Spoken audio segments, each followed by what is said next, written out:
Hello दोस्तों, आप लोग का स्वागत है एम के पाठशाला में। चलिए आज के इस वीडियो में बात करेंगे वर्ग और वर्गमूल के बारे में। चलिए वर्ग और वर्गमूल कैसे निकालते हैं इसके बारे में।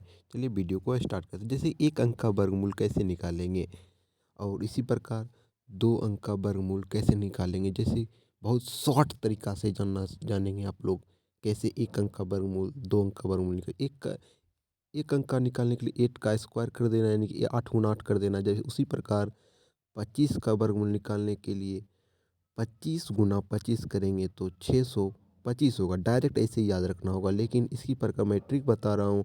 जैसे 3 डंडा खींच लेना है। 3 डंडा खींचने के बाद फर्स्ट संख्या को जैसे 5 का स्क्वायर 25 लिख देना है। उसके बाद 4 को 0 4 लिख देना है। उसके बाद 5 गुना 2 करना है, 5 दून 2। उसके बाद गुना 2 करेंगे तो इसी प्रकार उसको गुना कर लेंगे। गुना करने के बाद यहाँ 20 आ जाएगा और उसको फर्स्ट संख्या को एग्जैक्ट लिख देना है। यहाँ पर 3 डंडा खींचने के बाद फर्स्ट संख्या को एग्जैक्ट लिख देना है। उसके बाद सेकेंड संख्या को जोड़ना है तो 2 का 2 ही हो जाएगा। उसके बाद 4 प्लस 2 करना है। 4 प्लस 2 कितना होता है? 6। ये आपका राइट आंसर हो जाएगा। चलिए आगे बढ़ते हैं। जैसे कि एक का स्क्वायर निकालना होगा तो कैसे करेंगे। एक गुना एक तो आप जानते हैं एक ही होता है। इसी प्रकार एक गुना एक मैंने एक का स्क्वायर लिख दिया। इसी प्रकार दो का स्क्वायर लिखने के लिए 2 गुना 2 करते हैं। 3 का स्क्वायर लिखने के लिए 3 गुना 3 9 होता है, तो 9 लिख दिए 3 गुना 3। 4 का स्क्वायर लिखने के लिए 4 गुना 4 16 होता है। इसी प्रकार 4 गुना 4। 5 का स्क्वायर 25 होता है, जैसे कि 5 गुना 5। 6 का स्क्वायर 36 होता है, 6 गुना 6। इसी प्रकार 7 का स्क्वायर 49 होता है। इसको लिखेंगे आप लोग 7 गुना 7। 7 गुना 7 कितना होता है? 49। जैसे कि 8 का स्क्वायर 64 होता है।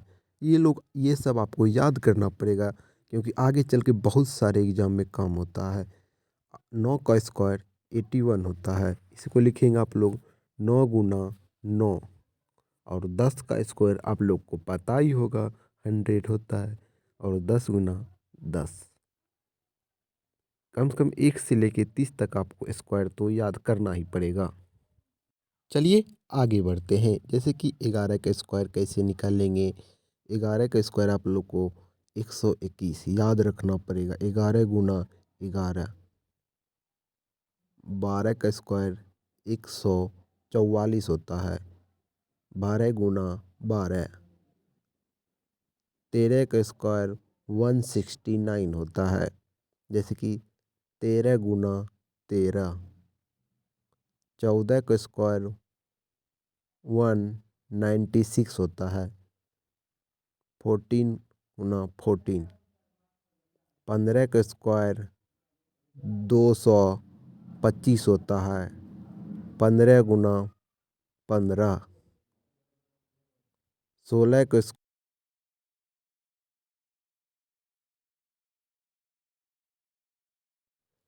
16 का स्क्वायर इसी प्रकार 256 होता है, जैसे कि 16 गुना 16।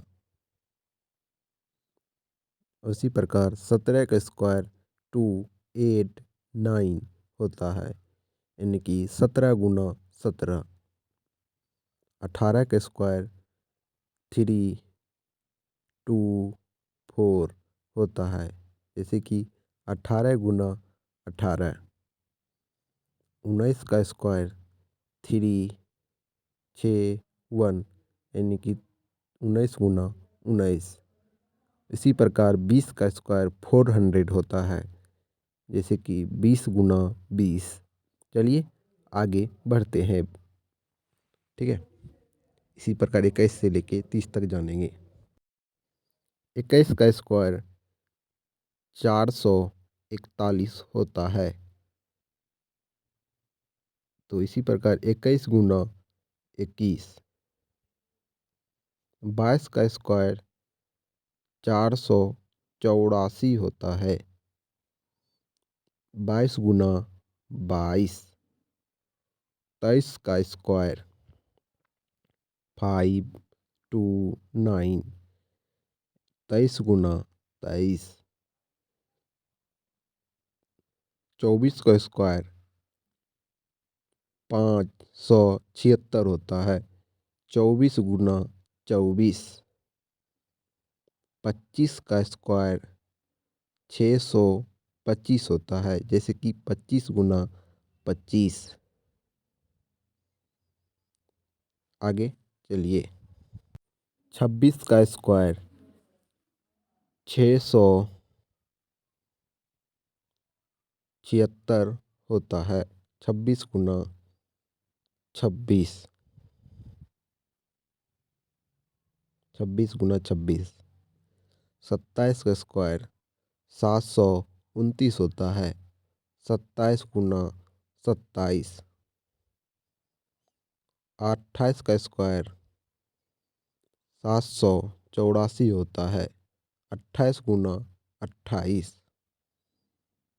29 का स्क्वायर 841 होता है। 29 गुना 29। और 30 का स्क्वायर 900 होता है। 30 गुना 30।